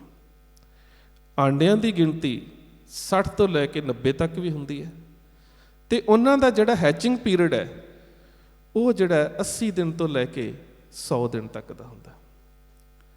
ਹੁਣ 80 ਦਿਨ ਮਾਂ ਜਿਹੜੀ ਹੈ ਉਹ ਆਂਡਿਆਂ ਦੇ ਕੋਲ ਨਹੀਂ ਆਉਂਦੀ। ਕੁੰਮੀ ਜਲ ਮੇ ਤਨ ਤਿਸ ਬਾਹਰ, ਆਂਡੇ ਬਾਹਰ ਪਏ ਨੇ, ਆਪ ਪਾਣੀ ਦੇ ਵਿੱਚ। ਪੰਖ ਖੀਰ ਤਨ ਨਾਹੀ, ਨਾ ਉਸ ਨੂੰ ਖੰਭ ਲੱਗੇ ਨੇ ਕਿ ਰੋਜ਼ ਪਾਣੀ ਚੋਂ ਨਿਕਲ ਕੇ ਆਵੇ ਤੇ ਆਪਣੇ ਆਂਡਿਆਂ ਦੇ ਉੱਪਰ ਬੈਠ ਸਕੇ, ਨਾ ਉਹਦੇ ਸਰੀਰ ਨੂੰ ਥਣ ਲੱਗੇ ਨੇ ਕਿ ਬੱਚਿਆਂ ਨੂੰ ਜਨਮ ਦੇਣ ਤੋਂ ਬਾਅਦ ਰੋਜ਼ ਆ ਕੇ ਦੁੱਧ ਪਿਆ ਸਕੇ, ਕੁਛ ਵੀ ਨਹੀਂ, ਨਾ ਖੰਭ ਨਾ ਥਣ। ਤੁਸੀਂ ਵੇਖਦੇ ਹੋ ਉਸ ਘਾਹ ਔਰ ਰੇਤ ਦੀ ਗਰਮੀ ਦੇ ਨਾਲ ਜਦੋਂ ਐਗ ਹੈਚਿੰਗ ਹੁੰਦੀ ਹੈ, ਆਂਡੇ ਫੁੱਟਦੇ ਨੇ, ਉਹਨਾਂ 'ਚੋਂ ਬੱਚੇ ਨਿਕਲਦੇ ਨੇ ਤੇ 4 ਦਿਨ ਉਹਨਾਂ ਦੀ ਜ਼ਿੰਦਗੀ ਦਾ, ਜੀਵਨ ਦਾ ਆਧਾਰ ਕੀ ਹੈ? ਕੇਵਲ ਤੇ ਕੇਵਲ ਸਾਰੀ ਬ੍ਰਹਿਮੰਡ ਦੇ ਵਿੱਚ ਮਾਦਾ ਕੱਛੂ ਕੰਮੇ ਦੇ ਬੱਚੇ ਐਸੇ ਬੱਚੇ ਨੇ ਕਿ ਜਿਹੜੇ ਆਂਡੇ ਨੂੰ ਟੁੱਟਣ ਤੋਂ ਬਾਅਦ ਆਂਡੇ ਤੋਂ ਬਾਹਰ ਆਉਂਦੇ ਨੇ ਤੇ ਜਿਹੜਾ ਐਗ ਸ਼ੈਲ ਹੈ, ਜਿਸ ਨੂੰ ਐਮਬ੍ਰਾਇਨਿਕ ਐਗ ਸ਼ੈਲ ਕਿਹਾ ਜਾਂਦਾ, ਜਿਹੜਾ ਆਂਡੇ ਦਾ ਬਾਹਰ ਵਾਲਾ ਛਿਲਕਾ ਜਿਹੜਾ ਤੋੜ ਕੇ ਬਾਹਰ ਆਉਂਦੇ ਨੇ, ਉਹ 4 ਦਿਨ ਉਹੀ ਖਾਂਦੇ ਨੇ ਤੇ ਉਹਨਾਂ ਨੂੰ ਜ਼ਿੰਦਗੀ ਜਿਉਣ ਦੇ ਜਿੰਨੇ ਵੀ ਤੱਤ ਚਾਹੀਦੇ ਨੇ ਸਾਰੇ ਉਹਦੇ 'ਚੋਂ ਮਿਲਦੇ ਨੇ। ਤੁਰਨ ਜੋਗੇ ਹੁੰਦੇ ਨੇ ਤੇ 5ਵੇਂ ਦਿਨ ਨੂੰ ਫਿਰ ਸਮੁੰਦਰ ਦੇ ਵਿੱਚ ਮਾਂ ਦੇ ਕੋਲ। ਕੁੰਮੀ ਜਲ ਮੇ ਤਨ ਤਿਸ ਬਾਹਰ, ਪੰਖ ਖੀਰ ਤਨ ਨਾਹੀ, ਪੂਰਨ ਪਰਮਾਨੰਦ ਮਨੋਹਰ ਸਮਝ ਦੇਖ ਮਨ ਮਾਹੀ। ਪਰਮਾਤਮਾ ਤੇ ਉਹਨਾਂ ਨੂੰ ਵੀ ਰਿਜ਼ਕ ਦੇ ਰਿਹਾ ਜਿਨ੍ਹਾਂ ਦੇ ਬਾਰੇ ਅਸੀਂ ਸੋਚ ਵੀ ਨਹੀਂ ਸਕਦੇ। ਉਹੀ ਧੰਨਾ ਭਗਤ ਆਪਣੇ ਇਸ਼ਟ ਦੇ ਉੱਪਰ ਇਵੇਂ ਦਾ ਵਿਸ਼ਵਾਸ ਹੈ, ਇਵੇਂ ਦਾ ਯਕੀਨ ਹੈ, ਕਿਰਤ ਕਰਦੇ ਨੇ। ਖੇਤੀ ਕਰਦੇ ਨੇ। ਦੋ ਮਤ ਨੇ ਹਿੰਦੁਸਤਾਨ ਦੇ ਵਿੱਚ ਸੰਤ ਮਤ ਦੇ, ਇੱਕ ਨੂੰ ਕਿਹਾ ਜਾਂਦਾ ਸ਼੍ਰਮਿਕ, ਇਸ ਨੂੰ ਕਿਹਾ ਜਾਂਦਾ, ਇੱਕ ਨੂੰ ਕਿਹਾ ਜਾਂਦਾ ਆਸ਼ਰਮਿਕ। ਸ਼ਰਮ ਹੁੰਦਾ ਮਿਹਨਤ ਕਰਨਾ, ਤੇ ਆਸ਼ਰਮਿਕ ਜਿਹੜੇ ਲੋਕ ਆਸ਼ਰਮਾਂ 'ਚ ਰਹਿੰਦੇ ਨੇ ਮਿਹਨਤ ਨਹੀਂ ਕਰਦੇ। ਜਿੰਨੇ ਵੀ ਭੱਟ ਸਾਹਿਬਾਨ ਦੀ ਔਰ ਭਗਤਾਂ ਦੀ ਬਾਣੀ ਸਾਹਿਬ ਸ੍ਰੀ ਗੁਰੂ ਗ੍ਰੰਥ ਸਾਹਿਬ ਮਹਾਰਾਜ ਦੇ ਵਿੱਚ ਦਰਜ ਕੀਤੀ ਗਈ ਆ, ਉਹ ਸਾਰੇ ਸ਼੍ਰਮਿਕ ਨੇ, ਕਿਰਤ ਕਰਨ ਵਾਲੇ ਨੇ। ਕੋਈ ਆਸ਼ਰਮਿਕ ਨਹੀਂ ਜਿਹੜਾ ਆਸ਼ਰਮਾਂ ਦੇ ਵਿੱਚ ਰਹਿੰਦਾ ਹੋਵੇ, ਸਾਰੇ ਕਿਰਤ ਕਰਨ ਵਾਲੇ ਨੇ, ਸ਼੍ਰਮਿਕ ਨੇ। ਧੰਨਾ ਭਗਤ ਵੀ ਕਿਰਤ ਕਰਦੇ ਨੇ, ਕਿਰਤ ਕਰ ਰਹੇ ਨੇ। ਤੇ ਕੋਲ ਕੁਛ ਮਹਾਤਮਾ ਆਏ। ਮਹਾਤਮਾ ਆ ਕੇ ਕਹਿੰਦੇ ਨੇ, ਧੰਨਿਆ ਤੇਰਾ ਅਨਾਜ ਹੈ, ਤੂੰ ਕਿਰਤ ਕਰਦਾ ਹੈ, ਕੁਝ ਸਾਨੂੰ ਖਾਣ ਵਾਸਤੇ ਦੇ ਦੇ। ਚਾਦਰ ਵਿਛਾ ਦਿੱਤੀ। ਧੰਨੇ ਭਗਤ ਨੇ ਉਸ ਚਾਦਰ ਦੇ ਵਿੱਚ ਅਨਾਜ ਪਾ ਦਿੱਤਾ। ਜਦੋਂ ਅਨਾਜ ਨੂੰ ਇਕੱਠਾ ਕਰਕੇ ਚਾਦਰ ਨੂੰ ਬੰਨ੍ਹ ਕੇ ਚੱਲਣ ਲੱਗੇ, ਤੇ ਧੰਨਾ ਭਗਤ ਕਹਿੰਦਾ, ਮਹਾਤਮਾ ਜੀ ਜੋ ਤੁਸੀਂ ਮੰਗਿਆ ਸੀ ਮੈਂ ਦਿੱਤਾ, ਹੁਣ ਇੱਕ ਮੇਰੀ ਮੰਗ ਹੈ, ਮੇਰੇ ਸਵਾਲ ਦਾ ਜਵਾਬ ਦੇ ਦਿਓ। ਕਹਿੰਦੇ ਹਾਂ ਪੁੱਛੋ। ਕਹਿੰਦਾ ਜ਼ਿੰਦਗੀ ਕਿਵੇਂ ਬੀਤਦੀ ਹੈ? ਅੱਜ ਤੇ ਤੁਸੀਂ ਮੇਰੇ ਕੋਲ ਲੈ ਕੇ ਜਾ ਰਹੇ ਹੋ ਸਕਦਾ ਮੈਂ ਨਾ ਦਿੰਦਾ, ਮੈਨੂੰ ਇਸ ਗੱਲ ਦਾ ਜਵਾਬ ਦਿਓ, ਜ਼ਿੰਦਗੀ ਕਿਵੇਂ ਬੀਤਦੀ ਹੈ? ਮਹਾਤਮਾ ਦਾ ਜਵਾਬ ਬੜਾ ਪਿਆਰਾ ਹੈ। ਜੇ ਅਸੀਂ ਆਪਣੇ ਤਲ ਤੇ ਵੇਖੀਏ ਤੇ ਸਾਨੂੰ ਇੰਜ ਲੱਗੇਗਾ ਜਵਾਬ ਬੜਾ ਉੱਚਾ ਹੈ, ਪਰ ਅਸੀਂ ਆਪਣੇ ਤਲ ਤੇ ਨਹੀਂ ਵੇਖਣਾ, ਆਪਣੇ ਨਜ਼ਰੀਏ ਤੋਂ ਨਹੀਂ ਵੇਖਣਾ, ਅਸੀਂ ਭਗਤ ਧੰਨਾ ਜੀ ਦੇ ਨਜ਼ਰੀਏ ਤੋਂ ਵੇਖਣਾ। ਮਹਾਤਮਾ ਕਹਿੰਦੇ ਨੇ ਜ਼ਿੰਦਗੀ ਸਬਰ ਔਰ ਸ਼ੁਕਰ ਦੇ ਵਿੱਚ ਬੀਤਦੀ ਹੈ। ਬਹੁਤ ਵੱਡਾ ਜਵਾਬ ਹੈ ਆਪਣੇ ਆਪ ਦੇ ਵਿੱਚ। ਇਸਲਾਮ ਦੀ ਪਰੰਪਰਾ ਦੇ ਵਿੱਚ ਇਹ ਸਵਾਲ ਇੱਕ ਵਾਰੀ ਸ਼ੇਖ ਇਬਰਾਹਿਮ ਅਦਮ ਨੂੰ ਵੀ ਕਿਸੇ ਨੇ ਪੁੱਛਿਆ ਸੀ, ਤੇ ਉਹਨਾਂ ਨੇ ਵੀ ਇਹੀ ਜਵਾਬ ਦਿੱਤਾ ਸੀ, ਸਬਰ ਔਰ ਸ਼ੁਕਰ ਦੇ ਵਿੱਚ। ਮਹਾਤਮਾ ਨੂੰ ਧੰਨਾ ਭਗਤ ਪੁੱਛਦੇ ਨੇ ਜ਼ਿੰਦਗੀ ਕਿਵੇਂ ਬੀਤਦੀ ਹੈ? ਕਹਿੰਦੇ ਸਬਰ ਔਰ ਸ਼ੁਕਰ ਦੇ ਵਿੱਚ। ਕਹਿੰਦਾ ਉਹ ਕਿਵੇਂ? ਇਸ ਨੂੰ ਵੀ ਸਮਝਾ ਦਿਓ। ਕਹਿੰਦੇ ਜੇ ਕੋਈ ਦੇ ਦੇਵੇ ਤੇ ਸ਼ੁਕਰ, ਜੇ ਕੋਈ ਨਾ ਦੇਵੇ ਤੇ ਸਬਰ। ਬੜਾ ਵੱਡਾ ਜਵਾਬ ਹੈ ਕਿ ਜੇ ਕੋਈ ਦੇ ਦੇਵੇ ਖਾਣ ਨੂੰ ਤੇ ਸ਼ੁਕਰ ਕਰਦੇ ਹਾਂ, ਜੇ ਕੋਈ ਨਾ ਦੇਵੇ ਫਿਰ ਸਬਰ ਕਰਦੇ ਹਾਂ। ਮਹਾਤਮਾ ਖੁਸ਼ ਨੇ ਕਿ ਸ਼ਾਇਦ ਅਸੀਂ ਧੰਨਾ ਭਗਤ ਦੇ ਸਵਾਲ ਦਾ ਜਵਾਬ ਬੜਾ ਵੱਡਾ ਦਿੱਤਾ ਹੈ। ਤੇ ਧੰਨਾ ਮੁਸਕਰਾ ਕੇ ਕਹਿੰਦਾ, ਇਹ ਤੇ ਮੇਰੀ ਗਲੀ ਦੇ ਕੁੱਤੇ ਵੀ ਕਰਦੇ ਨੇ, ਇਹ ਤਾਂ ਮੇਰੀ ਗਲੀ ਦੇ ਕੁੱਤੇ ਵੀ ਕਰਦੇ ਨੇ। ਰੋਟੀ ਪਾ ਦਿਓ ਤੇ ਸ਼ੁਕਰ ਨਾ ਪਾਓ ਤੇ ਸਬਰ ਹੋਰ ਕਰ ਵੀ ਕੀ ਸਕਦੇ ਨੇ। ਲਾ ਜਵਾਬ। ਕੀ ਜਵਾਬ ਦਿੱਤਾ ਜਾਵੇ ਹੁਣ ਧੰਨੇ ਭਗਤ ਦੇ ਸਵਾਲ ਦਾ? ਉਸਨੇ ਗੱਲ ਹੀ ਅੱਗੋਂ ਇੰਨੀ ਵੱਡੀ ਕਹਿ ਦਿੱਤੀ ਹੈ ਕਿ ਜਿਹੜਾ ਤੁਸੀਂ ਜਵਾਬ ਦਿੱਤਾ ਹੈ ਸਬਰ ਔਰ ਸ਼ੁਕਰ, ਇਹ ਤਾਂ ਮੇਰੀ ਗਲੀ ਦੇ ਕੁੱਤੇ ਵੀ ਕਰਦੇ ਨੇ। ਨਹੀਂ ਕੋਈ ਜਵਾਬ ਆਇਆ ਤੇ ਕਹਿੰਦੇ, ਧੰਨਿਆ ਫਿਰ ਤੂੰ ਕੀ ਕਰਦਾ? ਕਹਿੰਦਾ ਨਾ ਮਿਲੇ ਤੇ ਅਰਦਾਸ, ਮਿਲ ਜਾਵੇ ਤੇ ਵੰਡ ਕੇ ਛਕਦਾ। ਇਹ ਸਿੱਖੀ ਦਾ ਸਬਰ ਔਰ ਸ਼ੁਕਰ ਹੈ। ਇਹ ਸਿੱਖੀ ਦੀ ਵਿਲੱਖਣਤਾ ਹੈ। ਇਸ ਨੂੰ ਅਸੀਂ ਨਾ ਸਮਝ ਸਕੇ। ਜਿਸ ਵੇਲੇ ਅਹਿਮਦ ਸ਼ਾਹ ਅਬਦਾਲੀ ਸਿੱਖਾਂ ਦੇ ਉੱਪਰ ਹਮਲੇ ਕਰਨ ਤੋਂ ਬਾਅਦ ਵਾਪਸ ਜਾ ਰਿਹਾ ਹੈ, ਲਾਹੌਰ ਰੁਕਿਆ। ਲਾਹੌਰ ਦੇ ਸੂਬੇਦਾਰ ਨੂੰ ਇੱਕ ਸਵਾਲ ਕਰਦਾ ਹੈ, ਸਿੱਖੀ ਦੇ ਵਿੱਚ ਸਬਰ ਔਰ ਸ਼ੁਕਰ ਕਿਵੇਂ ਦਾ? ਇੱਕ ਸਵਾਲ ਕਰਦਾ ਹੈ, ਕਹਿੰਦਾ ਇਹ ਕੌਣ ਨੇ? ਕਹਿੰਦਾ ਸਿੱਖ ਨੇ। ਕਹਿੰਦਾ ਇਹਨਾਂ ਦਾ ਆਗੂ ਕੌਣ ਹੈ? ਕਿਉਂਕਿ ਮੈਂ ਪਾਣੀਪਤ ਦੇ ਮੈਦਾਨ ਦੇ ਵਿੱਚ ਇੱਕ ਵਾਰੀ ਮਰਹੱਟਿਆਂ ਨੂੰ ਖਤਮ ਕੀਤਾ, ਉਸ ਤੋਂ ਬਾਅਦ ਮੇਰੇ ਅੱਗੇ ਸਿਰ ਨਹੀਂ ਚੁੱਕ ਸਕੇ। ਇਹ ਕੌਣ ਨੇ? ਮੈਂ ਜਦੋਂ ਵੀ ਦਿੱਲੀ ਤੋਂ ਹਿੰਦੁਸਤਾਨ ਦੀ ਲੁੱਟਮਾਰ ਕਰਕੇ ਵਾਪਸ ਮੁੜਦਾ ਹੈ, ਕਿਤੇ ਚੜ੍ਹਤ ਸਿੰਘ, ਕਿਤੇ ਬਘੇਲ ਸਿੰਘ, ਕਿਤੇ ਕਰਮ ਸਿੰਘ, ਕਿਤੇ ਜੱਸਾ ਸਿੰਘ, ਕਿਤੇ ਹਰੀ ਸਿੰਘ, ਕੋਈ ਨਾ ਕੋਈ ਮੈਨੂੰ ਰਾਹ 'ਚ ਲੁੱਟ ਲੈਂਦਾ। ਇਹ ਹੈ ਕੌਣ? ਕਹਿੰਦਾ ਸਿੱਖ ਨੇ। ਕਹਿੰਦਾ ਇਹਨਾਂ ਦਾ ਆਗੂ ਕੌਣ ਹੈ? ਉਹ ਕਹਿੰਦਾ ਸ਼ਹਿਨਸ਼ਾਹ ਖੁਦ ਹੀ ਕੋ ਭਾਖਤ, ਕਾਨ ਨਾ ਕਾਹੂ ਕੀ ਉਹ ਰਾਖਤ। ਦੁਨੀਆ ਦੇ ਕਿਸੇ ਰਾਜੇ ਤੋਂ ਡਰਦੇ ਨਹੀਂ, ਪਰ ਸਾਰੇ ਹੀ ਸ਼ਹਿਨਸ਼ਾਹ ਨੇ, ਕਿਉਂਕਿ ਭਿਖਾਰੀ ਕੋਈ ਨਹੀਂ ਹੈ। ਸ਼ਹਿਨਸ਼ਾਹ ਖੁਦ ਹੀ ਕੋ ਭਾਖਤ, ਕਾਨ ਨਾ ਕਾਹੂ ਕੀ ਇਹ ਰਾਖਤ। ਪਰ ਜਿਹੜਾ ਵੀ ਮੈਦਾਨੇ ਜੰਗ 'ਚ ਜਾਂਦਾ ਹੈ ਨਾ, ਉਹ ਆਪਣੇ ਆਪ ਨੂੰ ਜ਼ਿੰਮੇਵਾਰ ਆਗੂ ਸਮਝਦਾ, ਕਿਉਂਕਿ ਸਾਰੇ ਸ਼ਹਿਨਸ਼ਾਹ ਨੇ, ਇਹ ਸਿੱਖ ਨੇ। ਰਹਿੰਦੇ ਕਿੱਥੇ ਨੇ? ਜੰਗਲ ਦੇ ਵਿੱਚ। ਇਹਨਾਂ ਦਾ ਗੁਰੂ ਕਹਿੰਦਾ, ਗੁਰੂ ਮੈਂ ਤੈਨੂੰ ਇੰਨਾ ਦੱਸ ਸਕਦਾ ਹੈ ਕਿ ਮੁਰਸ਼ਿਦ ਇਨਕਾ ਵਲੀ ਭਇਓ ਹੈ, ਇਨਕੋ ਆਬੇ ਹਯਾਤ ਦਿਓ ਹੈ। ਇਹਨਾਂ ਦੇ ਗੁਰੂ ਨੇ ਇਹਨਾਂ ਨੂੰ ਐਸਾ ਅੰਮ੍ਰਿਤ ਦੇ ਦਿੱਤਾ ਹੈ, ਅਸੀਂ ਮਾਰਦੇ ਮਾਰਦੇ ਖੱਪ ਗਏ ਪਰ ਇਹ ਖਤਮ ਨਹੀਂ ਹੋਏ। ਕਹਿੰਦਾ ਖਾਂਦੇ ਕਿੱਥੇ ਨੇ? ਕਹਿੰਦਾ ਇਹ ਤਾਂ ਨਹੀਂ ਦੱਸ ਸਕਦਾ ਕਿ ਖਾਂਦੇ ਕਿੱਥੇ ਨੇ, ਪਰ ਇਹ ਜ਼ਰੂਰ ਦੱਸ ਸਕਦਾ ਕਿ ਖਾਂਦੇ ਕਿਵੇਂ ਨੇ। ਕਹਿੰਦਾ ਕਿਵੇਂ ਖਾਂਦੇ ਨੇ?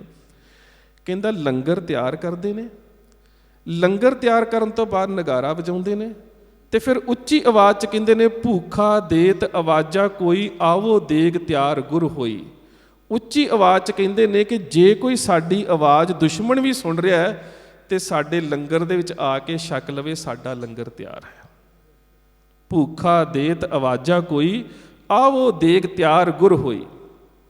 ਅਹਿਮਦ ਸ਼ਾਹ ਅਬਦਾਲੀ ਹੱਸ ਪਿਆ, ਕਹਿੰਦਾ ਬੜੇ ਅਜੀਬ ਨੇ, ਲੰਗਰ ਆਪ ਤਿਆਰ ਕਰਦੇ ਨੇ, ਜੰਗਲ 'ਚ ਬੈਠੇ ਹੁੰਦੇ ਨੇ, ਦੁਸ਼ਮਣ ਤੋਂ ਘਿਰੇ ਹੁੰਦੇ ਨੇ ਤੇ ਫਿਰ ਦੁਸ਼ਮਣ ਨੂੰ ਹੀ ਆਵਾਜ਼ ਮਾਰ ਕੇ ਕਹਿੰਦੇ ਨੇ ਲੰਗਰ ਆ ਕੇ ਛਕ ਲੈ। ਕਹਿੰਦਾ ਹਾਂ ਬਿਲਕੁਲ। ਕਹਿੰਦਾ ਜੇ ਦੁਸ਼ਮਣ ਆ ਜਾਵੇ, ਕਹਿੰਦਾ ਆ ਜਾਵੇ। ਕਹਿੰਦਾ ਜੇ ਆ ਕੇ ਲੰਗਰ ਛਕ ਲਵੇ ਤੇ ਕਹਿੰਦਾ ਛਕ ਲਵੇ। ਕਹਿੰਦਾ ਜੇ ਦੁਸ਼ਮਣ ਦੇ ਸਿਪਾਹੀ ਆ ਕੇ ਸਾਰਾ ਹੀ ਲੰਗਰ ਛਕ ਜਾਣ ਤੇ ਇਹਨਾਂ ਦੇ ਵਾਸਤੇ ਕੁਝ ਵੀ ਨਾ ਬਚੇ ਤਾਂ? ਲਾਹੌਰ ਦੇ ਸੂਬੇ ਨੇ ਜਵਾਬ ਬੜਾ ਪਿਆਰਾ ਦਿੱਤਾ, ਜਿਸ ਨੂੰ ਪੰਥ ਪ੍ਰਕਾਸ਼ ਦੇ ਲਿਖਾਰੀ ਨੇ ਲਿਖਿਆ ਹੈ। ਕਹਿੰਦਾ ਬਚੇ ਤੋਂ ਦਾਣਾ ਆਪ ਖਲੇ ਹੈ, ਨਹੀਂ ਤਾਂ ਲੰਗਰ ਮਸਤ ਬਤੇ ਹੈ। ਕਹਿੰਦਾ ਜੇ ਦਾਣਾ ਬਚ ਜਾਵੇ ਤੇ ਖਾਂਦੇ ਨੇ, ਨਹੀਂ ਤੇ ਸਬਰ ਕਰਕੇ ਇੱਕ ਪਰਮਾਤਮਾ ਦੇ ਅੱਗੇ ਅਰਦਾਸ ਕਰਦੇ ਨੇ ਕਿ ਸ਼ੁਕਰ ਹੈ ਸਾਡੇ ਦੁਸ਼ਮਣ ਨੇ ਤੇ ਰੋਟੀ ਖਾ ਲਈ ਹੈ। ਇਹ ਸਿੱਖੀ ਦਾ ਸਬਰ ਔਰ ਸ਼ੁਕਰ ਹੈ ਕਿ ਕੇਵਲ ਅਮਨ ਦੇ ਵਿੱਚ ਨਹੀਂ ਬਲਕਿ ਮੈਦਾਨੇ ਜੰਗ ਦੇ ਵਿੱਚ ਵੀ ਵੰਡ ਕੇ ਛਕਦੇ ਨੇ। ਇਹ ਸਿੱਖੀ ਦਾ ਸਬਰ ਔਰ ਸ਼ੁਕਰ ਹੈ। ਜਦੋਂ ਅਸੀਂ ਗੁਰੂ ਦੀ ਗੋਦ ਦੇ ਵਿੱਚ ਬੈਠੇ ਹੁੰਦੇ, ਸਾਡੀ ਮੰਗ ਇਹ ਹੋਣੀ ਚਾਹੀਦੀ ਹੈ ਕਿ ਸਾਨੂੰ ਇਸ ਸਬਰ ਔਰ ਸ਼ੁਕਰ ਦੀ ਦਾਤ ਸਾਡੀ ਝੋਲੀ 'ਚ ਪੈ ਜਾਵੇ।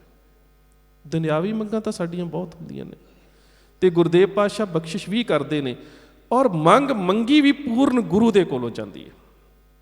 ਮਾਫ ਕਰਨਾ, ਭਾਈ ਸਾਹਿਬ ਮੇਰੇ ਤੋਂ ਪਹਿਲਾਂ ਬੈਠੇ ਸੀ, ਉਹਨਾਂ ਨੇ ਵੀ ਬੜੀ ਪਿਆਰੀ ਉਦਾਹਰਨ ਦਿੱਤੀ ਸੀ। ਦੁਨਿਆਵੀ ਤੌਰ ਤੇ ਆਪਣੇ ਆਪ ਨੂੰ ਗੁਰੂ ਅਖਵਾਉਣ ਵਾਲੇ ਸਾਡੀ ਝੋਲੀ ਨੂੰ ਸੰਪੂਰਨ ਤੌਰ ਤੇ ਨਹੀਂ ਭਰ ਸਕਦੇ।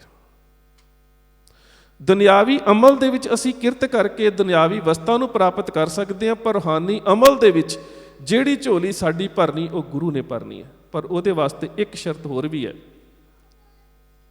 ਉਹ ਇਹ ਹੈ ਕਿ ਗੁਰੂ ਪੂਰਾ ਹੋਵੇ। ਔਰ ਪੂਰੇ ਗੁਰੂ ਦੀ ਸਿਫਤ ਕੀ ਹੈ?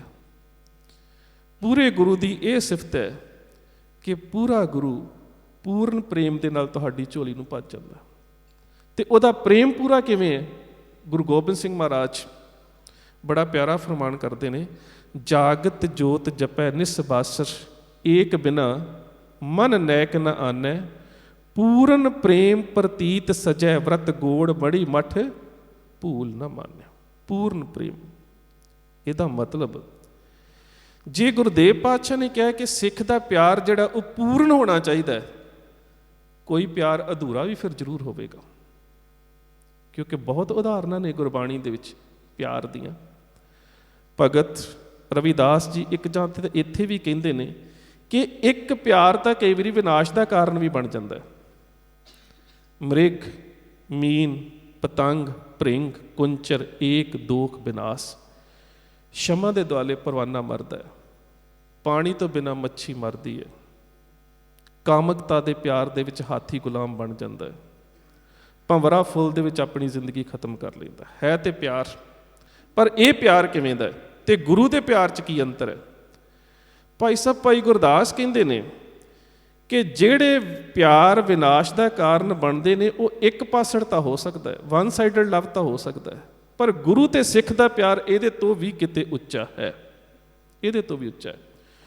ਉਹ ਕਹਿੰਦੇ ਨੇ ਦੀਪਕ ਪਤੰਗ ਅਲ ਕਮਲ ਸਲਲ ਮੀਨ ਚੱਕਵੈ ਚਕੋਰ ਬ੍ਰਿਗ ਰਵ ਸਸ ਨਾਦ ਹੈ। ਦੀਪਕ ਔਰ ਪਤੰਗ। ਪਰਵਾਨਾ ਸ਼ਮਾ ਦੇ ਨਾਲ ਪਿਆਰ ਕਰਦਾ ਹੈ, ਪਰ ਇੱਕ ਵੀ ਉਦਾਹਰਨ ਐਸੀ ਨਹੀਂ ਹੈ ਕਿ ਸ਼ਮਾ ਪਰਵਾਨੇ ਦੇ ਕੋਲ ਜਾਵੇ, ਨਹੀਂ ਉਦਾਹਰਨ ਮਿਲੇਗੀ।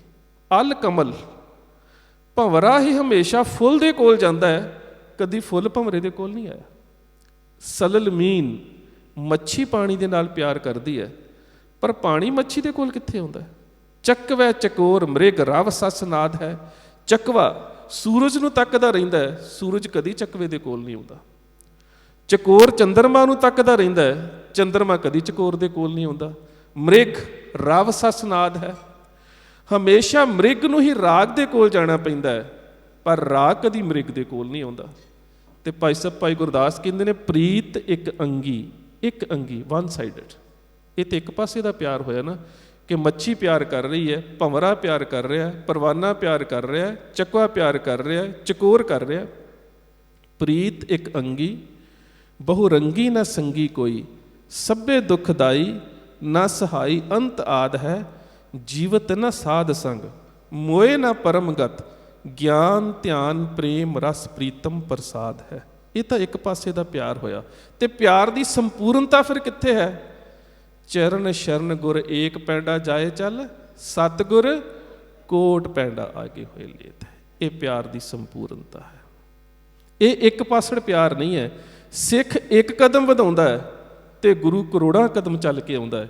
ਇਹ ਪਿਆਰ ਦੀ ਸੰਪੂਰਨਤਾ ਹੈ, ਜਿਸ ਨੂੰ ਕਲਗੀਧਰ ਪਾਤਸ਼ਾਹ ਕਹਿੰਦੇ ਪੂਰਨ ਪ੍ਰੇਮ ਪ੍ਰਤੀਤ ਸੱਚੇ। ਪਿਆਰ ਦੀ ਸੰਪੂਰਨਤਾ ਉੱਥੇ ਆ ਕੇ ਸੰਪੂਰਨ ਹੁੰਦੀ ਹੈ ਜਿੱਥੇ ਸਿੱਖ ਇੱਕ ਕਦਮ ਚੱਲਦਾ ਹੈ ਤੇ ਗੁਰੂ ਕਰੋੜਾਂ ਕਦਮ ਚੱਲ ਕੇ ਆ ਜਾਂਦਾ ਹੈ। ਪਰ ਉਹਦੇ ਵਾਸਤੇ ਇੱਕ ਚੀਜ਼ ਦੀ ਲੋੜ ਹੈ। ਅੱਜ ਮੈਂ ਪਹਿਲਾਂ ਵੀ ਬੇਨਤੀ ਕੀਤੀ ਸੀ ਕਿ ਹਰ ਪਲ ਦਾ ਇੱਕ ਪਾਸਟ ਹੈ, ਇੱਕ ਫਿਊਚਰ ਹੈ, ਹਰ ਪਲ ਦਾ। ਅੱਜ ਤੁਸੀਂ ਸਾਲ ਨੂੰ ਇੱਕ ਸਮੇਂ ਦੀ ਇਕਾਈ ਲੈਂਦੇ ਹੋ, ਇੱਕ ਬੀਤਿਆ ਸਾਲ ਹੈ, ਇੱਕ ਆ ਰਿਹਾ ਸਾਲ ਹੈ। ਹਰ ਸਵਾਸ ਦੇ ਬਾਰੇ ਵੀ ਇੱਕ ਸਵਾਸ ਵੀ ਲਿਆ ਜਾਵੇ ਤੇ ਇੱਕ ਸਵਾਸ ਬੀਤ ਚੁੱਕਾ ਹੈ, ਇੱਕ ਸਵਾਸ ਆਉਣ ਵਾਲਾ ਹੈ। ਹਰ ਪਲ ਦਾ ਆਪਣਾ ਇੱਕ ਪਾਸਟ ਹੈ, ਹਰ ਪਲ ਦਾ ਆਪਣਾ ਇੱਕ ਫਿਊਚਰ ਹੈ। ਉਹ ਤੁਸੀਂ ਅੱਖ ਦੇ ਵਿਸੇ ਤੋਂ, ਪਾਵਨ ਗੁਰਬਾਣੀ 'ਚ ਅਨੇਕਾਂ ਪ੍ਰਮਾਣ ਮਿਲਦੇ ਨੇ। ਵਿਸੇ ਚਸਿਆ ਘੜੀਆ ਪਹਿਰਾ ਥਿੱਤੀ ਵਾਰੀ ਮਾਹੋ ਹੋਆ।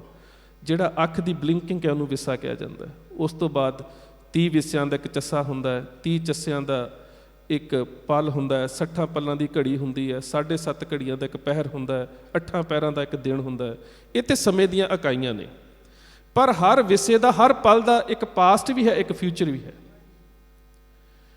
ਪਰ ਜੇ ਅੱਜ ਅਸੀਂ ਗੁਰੂ ਦੀ ਗੋਦ ਦੇ ਵਿੱਚ ਹਾਂ, ਜਿਹਦੇ ਵਿੱਚ ਸਾਡੇ ਕੋਲ ਅੱਜ ਇੱਕ ਮੰਗ ਹੋਣੀ ਚਾਹੀਦੀ ਕਿ ਪਿਛਲੇ ਔਗਣ ਬਖਸ਼ ਲਏ ਪ੍ਰਭ।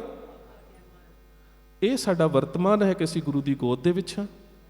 ਅਰਦਾਸ ਹੋਵੇ ਕਿ ਪਰਮਾਤਮਾ ਪਿਛਲੇ ਔਗਣ ਬਖਸ਼ ਦੇਵੇ ਤੇ ਗੁਰਦੇਵ ਪਾਤਸ਼ਾਹ ਸਾਡੀ ਝੋਲੀ ਦੇ ਵਿੱਚ ਅਗਲੇ ਜਿਹੜਾ ਸਾਡਾ ਸਮਾਂ ਹੈ ਉਹ ਗੁਣਾਂ ਵਾਲਾ ਪਾ ਦੇਵੇ। ਤੇ ਉਹਦੇ ਵਾਸਤੇ ਇੱਕ ਚੀਜ਼ ਵਾਸਤੇ ਆਪਣੀ ਮਾਨਸਿਕਤਾ ਨੂੰ ਤਿਆਰ ਰੱਖਣਾ ਪਵੇਗਾ ਕਿ ਇੱਕ ਗੁਰੂ ਤੋਂ ਬਿਨਾਂ ਕਿਸੇ ਦੇ ਅੱਗੇ ਸਿਰ ਨਾ ਝੁਕੇ। ਜਿੰਨਾ ਵੀ ਦੁਬਿਧਾ ਦਾ ਕਾਰਨ ਹੈ ਉਹ ਸਾਡੀ ਡੁਐਲਿਟੀ ਹੈ, ਜਦੋਂ ਅਸੀਂ ਗੁਰੂ ਦੇ ਬਰਾਬਰ ਕਿਸੇ ਹੋਰ ਨੂੰ ਗੁਰੂ ਦਾ ਦਰਜਾ ਦੇਣਾ ਚਾਹੁੰਦੇ ਹਾਂ। ਭਾਈ ਸਾਹਿਬ ਭਾਈ ਗੁਰਦਾਸ ਨੇ ਬੜਾ ਸਪਸ਼ਟ ਕੀਤਾ, ਦੋਏ ਦਰਪਨ ਦੇਖੈ ਏਕ ਸੈ ਅਨੇਕ ਰੂਪ। ਦੋ ਸ਼ੀਸ਼ੇ ਆਪਣੇ ਸਾਹਮਣੇ ਰੱਖ ਲਓ ਤੇ ਤੁਸੀਂ ਕਹੋ ਕਿ ਇੱਕ ਚਿਹਰਾ ਨਜ਼ਰ ਆਵੇ, ਕਦੀ ਵੀ ਨਹੀਂ ਆ ਸਕਦਾ। ਸ਼ੀਸ਼ੇ ਦੇ ਵਿੱਚ ਤਰੇੜ ਵੀ ਹੋਵੇ ਤੇ ਕਦੀ ਇੱਕ ਚਿਹਰਾ ਨਜ਼ਰ ਨਹੀਂ ਆਉਂਦਾ। ਦੋਵਾਂ ਦੀ ਤਾਂ ਗੱਲ ਹੀ ਛੱਡ ਦਈਏ। ਦੋਏ ਦਰਪਨ ਦੇਖਿਆ ਏਕ ਸੈ ਅਨੇਕ ਰੂਪ, ਦੋਏ ਨਾਵ ਪਾਵ ਧਰੇ ਪਹੁੰਚੇ ਨਾ ਪਾਰ ਹੈ। ਦੋ ਕਿਸ਼ਤੀਆਂ ਦੇ ਸਵਾਰ ਕਦੀ ਵੀ ਪਾਰ ਨਹੀਂ ਜਾ ਸਕਦੇ। ਦੋਏ ਦਿਸ਼ਾ ਗਏ ਗਹਾਏ ਸੇ ਹਾਥ ਪਾਉ ਟੂਟੇ, ਦੋ ਰਾਹੇ ਦੋ ਚਿੱਤ ਹੋਏ ਭੂਲ ਪੱਗ ਧਾਰ ਹੈ। ਸਿੱਧਾ ਰਸਤਾ ਜਾਂਦਾ ਹੋਵੇ ਨਾ, ਕਦੀ ਬੰਦਾ ਰਾਹ ਨਹੀਂ ਭੁੱਲਦਾ। ਰਾਹ ਹਮੇਸ਼ਾ ਉਦੋਂ ਭੁੱਲਦਾ ਹੈ ਜਦੋਂ ਅੱਗੋਂ ਰਸਤੇ ਦੋ ਹੁੰਦੇ ਨੇ, ਉਹੀ ਖੁਆਰੀ ਦਾ ਕਾਰਨ ਬਣ ਜਾਂਦੇ ਨੇ। ਦੋ ਰਾਹੇ ਦੋ ਚਿੱਤ ਹੋਏ ਭੂਲ ਪੱਗ ਧਾਰ ਹੈ।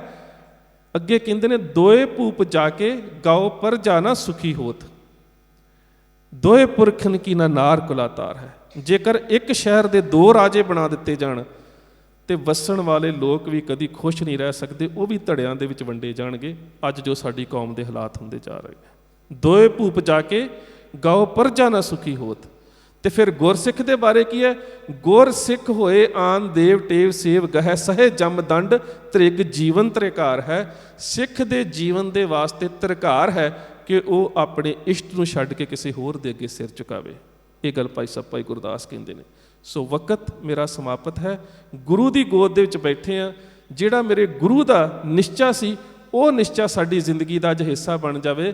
ਤਾਂ ਪੜ੍ਹਿਓ ਇੱਕ, ਮਨ ਧਰਿਓ ਇੱਕ, ਕਰ ਇੱਕ ਵਖਾਣਿਓ, ਨੈਣ ਬੈਣ ਮੂੰਹ ਇੱਕ ਇੱਕ, ਦੋਏ ਠਾਏ ਨਾ ਜਾਣਿਓ, ਸੁਪਨ ਇੱਕ ਪ੍ਰਤੱਖ ਇੱਕ ਏਕਸ ਮੈਂ ਲੀਣਿਓ। ਸਾਡਾ ਸਿਰ ਆਪਣੇ ਇਸ਼ਟ ਤੋਂ ਬਿਨਾਂ ਕਿਸੇ ਹੋਰ ਦੇ ਅੱਗੇ ਨਾ ਝੁਕੇ। ਇੰਨੀਆਂ ਕੁ ਬੇਨਤੀ।